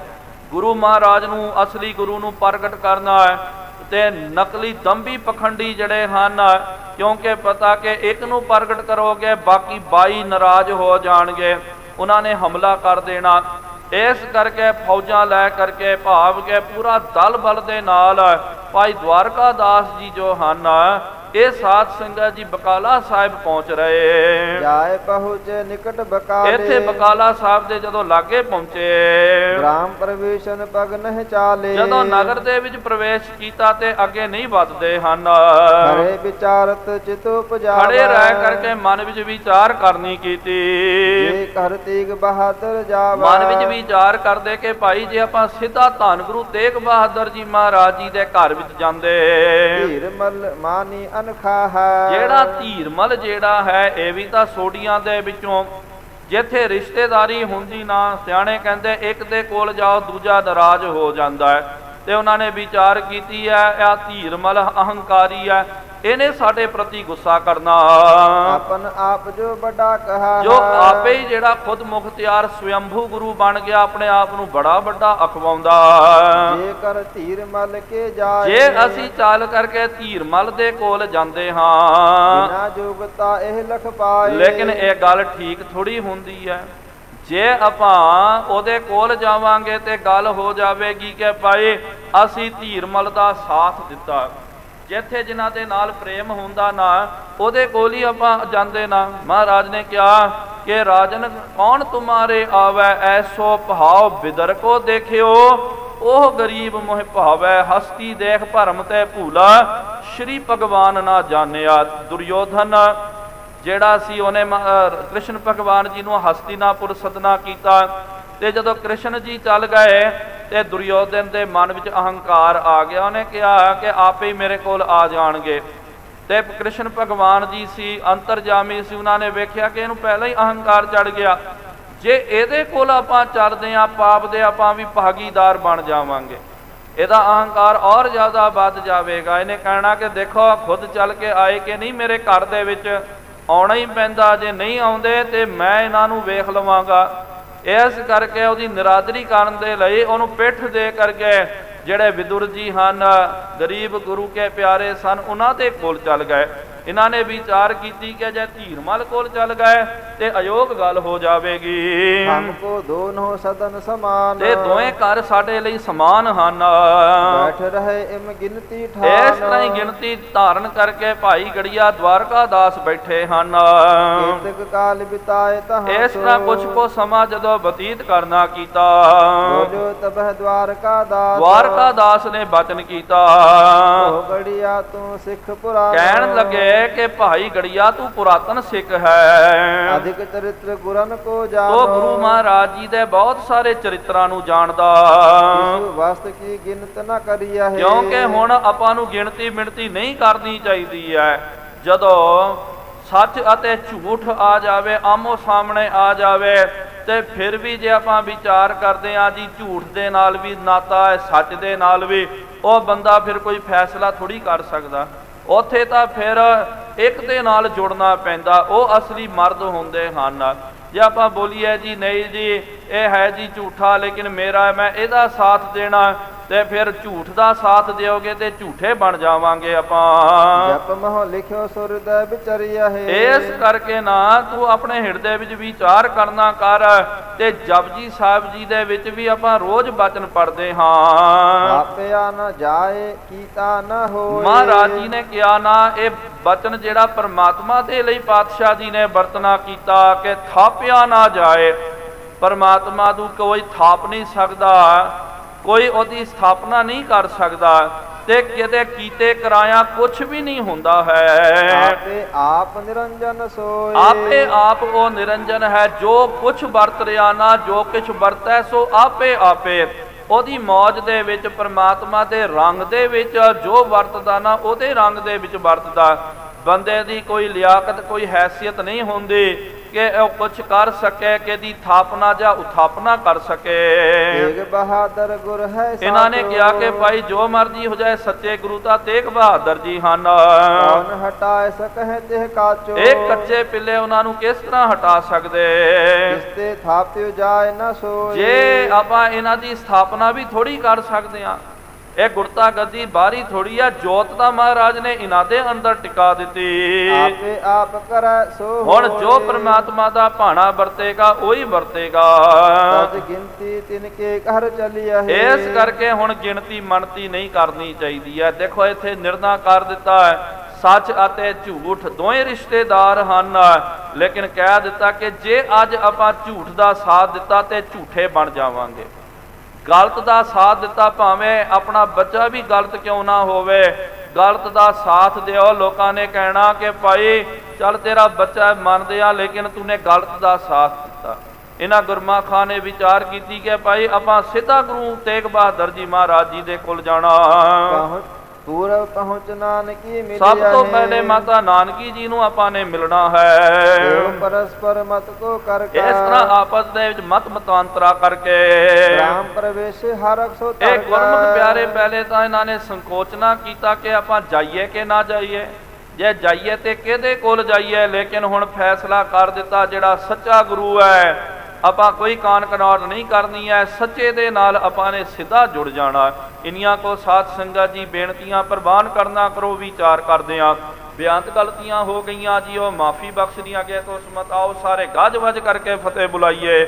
ਵਾਹਿਗੁਰੂ ਜੀ ਕਾ ਖਾਲਸਾ, ਵਾਹਿਗੁਰੂ ਜੀ ਕੀ ਫਤਿਹ। ਅਚੁਤ ਹੈ ਪਾਰ ਬ੍ਰਹਮ ਅਬਨਾਸੀ ਅਗਨਾਸ, ਹੈ ਪੂਰਨ ਹੈ ਸਰਬ ਮੈਂ ਦੁਖ ਭੰਜਨ ਹੈ ਸੰਗੀ ਹੈ ਨਿਰੰਕਾਰ, ਹੈ ਨਿਰਗੁਣ ਸਭ ਟੇਕਾ, ਹੈ ਗੋਬਿੰਦ ਹੈ ਗੁਣ ਨਿਧਾਨ ਜਾਂ ਕੈ ਸਦਾ ਵਿਵੇਕ, ਹੈ ਅਪਰੰਪਰ ਹਰ ਹਰੇ ਹੈ ਵੀ ਹੋਵਨ ਹਾਰ, ਹੈ ਸੰਤਾਂ ਕੈ ਸਦਾ ਸੰਗ ਹੈ ਧਾਰਾ ਆਧਾਰ, ਹੈ ਠਾਕੁਰ ਹਉ ਦਾਸ ਰੋ ਮੈਂ ਨਿਰਗੁਣ ਗੁਣ ਨਹੀਂ ਕੋਏ, ਨਾਨਕ ਦੀਜੈ ਨਾਮਦਾਨ ਰਾਖਾਂ ਹੀਐ।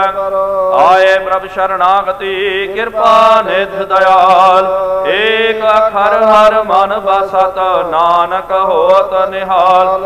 ਵਾਹਿਗੁਰੂ ਨਾਮ ਜਹਾਜ ਹੈ ਚੜ੍ਹੈ ਸੋ ਉਤਰੈ ਪਾਰ, ਜੋ ਸ਼ਰਧਾ ਕਰ ਸੇਵੰਦੇ ਗੁਰ ਪਾਰ ਉਤਾਰਨ ਹਾਰ। ਕਥਾ ਨਿਤਾ ਪ੍ਰਤ ਹੋਤ ਹੈ ਸੁਣਹੁ ਸੋ ਸਿੰਘ ਸੁਜਾਨ, ਨਾਨਕ ਗੁਰੂ ਗੋਬਿੰਦ ਸਿੰਘ ਜੀ ਸਦਾ ਕਰੈ ਕਲਿਆਣ। ਨਾਨਕ ਗੁਰੂ ਗੋਬਿੰਦ ਸਿੰਘ ਜੀ ਸਦਾ ਕਰੈ ਕਲਿਆਣ। ਇੱਕ ਓੰਕਾਰ ਸਤਨਾਮ ਕਰਤਾ ਪੁਰਖ ਨਿਰਭਉ ਨਿਰਵੈਰ ਅਕਾਲ ਮੂਰਤ ਅਜੂਨੀ ਸੈਭੰ ਗੁਰ ਪ੍ਰਸਾਦ ਜਪੁ। ਆਦਿ ਸਚ ਜੁਗਾਦ ਸਚ ਹੈ ਭੀ ਸਚ, ਨਾਨਕ ਹੋਸੀ ਭੀ ਸਚ। ਇੱਕ ਓੰਕਾਰ ਸਤਨਾਮ ਕਰਤਾ ਪੁਰਖ ਨਿਰਭਉ ਨਿਰਵੈਰ ਅਕਾਲ ਮੂਰਤ ਅਜੂਨੀ ਸੈਭੰ ਗੁਰ ਪ੍ਰਸਾਦ ਜਪ। ਆਦਿ ਸਚ ਜੁਗਾਦ ਸਚ ਹੈ ਭੀ ਸਚ, ਨਾਨਕ ਹੋਸੀ ਭੀ ਸਚ। ਇੱਕ ਓੰਕਾਰ ਸਤਨਾਮ ਕਰਤਾ ਪੁਰਖ ਨਿਰਭਉ ਨਿਰਵੈਰ ਅਕਾਲ ਮੂਰਤ ਅਜੂਨੀ ਸੈਭੰ ਗੁਰ ਪ੍ਰਸਾਦ ਜਪ। ਆਦਿ ਸਚ ਜੁਗਾਦ ਸਚ ਹੈ ਭੀ ਸਚ, ਨਾਨਕ ਹੋਸੀ ਭੀ ਸਚ। ਇੱਕ ਓੰਕਾਰ ਸਤਨਾਮ ਕਰਤਾ ਪੁਰਖ ਨਿਰਭਉ ਨਿਰਵੈਰ ਅਕਾਲ ਮੂਰਤ ਅਜੂਨੀ ਸੈਭੰ ਗੁਰ ਪ੍ਰਸਾਦ ਜਪ। ਆਦਿ ਸਚ ਜੁਗਾਦ ਸਚ ਹੈ ਭੀ ਸਚ, ਨਾਨਕ ਹੋਸੀ ਭੀ ਸਚ। ਇੱਕ ਓੰਕਾਰ ਸਤਨਾਮ ਕਰਤਾ ਪੁਰਖ ਨਿਰਭਉ ਨਿਰਵੈਰ ਅਕਾਲ ਮੂਰਤ ਅਜੂਨੀ ਸੈਭੰ ਗੁਰ ਪ੍ਰਸਾਦ ਜਪ। ਆਦਿ ਸਚ ਜੁਗਾਦ ਸਚ है भी सच नानक होसी भी साचा। वाहो वाहो गोबिंद सिंह जी। वाहो वाहो गोबिंद सिंह जी। कलगियां वाले गोबिंद सिंह जी। कलगियां वाले गोबिंद सिंह जी। बाजा वाले गोबिंद सिंह जी। बाजा वाले गोबिंद सिंह जी। फौजा वाले गोबिंद सिंह जी। फौजा वाले गोबिंद सिंह जी। चोजी प्यारे गोबिंद सिंह जी। चोजी प्यारे गोबिंद सिंह जी। वाहो वाहो गोबिंद सिंह जी। वाहो वाहो गोबिंद सिंह जी। वाहो वाहो गोबिंद सिंह जी। वाहो वाहो गोबिंद सिंह जी। गुरु गरीब निवाज अंतरजामी सतगुरु सच्चे पातशाह जीओ महाराज आप जी दे पावन पवित्र अस्थान तख्त सचखंड श्री हजूर श्री अबचलनगढ़ साहिब जी विखे शामा दे दीवान सजाए गए हैं। सजे हुए पावन दीवाना दे विच गुर इतिहास दीआं कथा विचारां होईआं। कथा विचारां करदिआं बेअंत गलतियां हो गईआं जीओ माफ़ी बख्श दियां कि तो सुमताइयां संगतां दीआं हाजरियां तिल फुल भेटावां प्रवान करदियां जो जी आप जी के द्वारे आवे सो सदा ही राजी प्रसन्न जावे। गुरु नानक नाम चढ़दी कला तेरे भाणे सरबत दा भला। बोले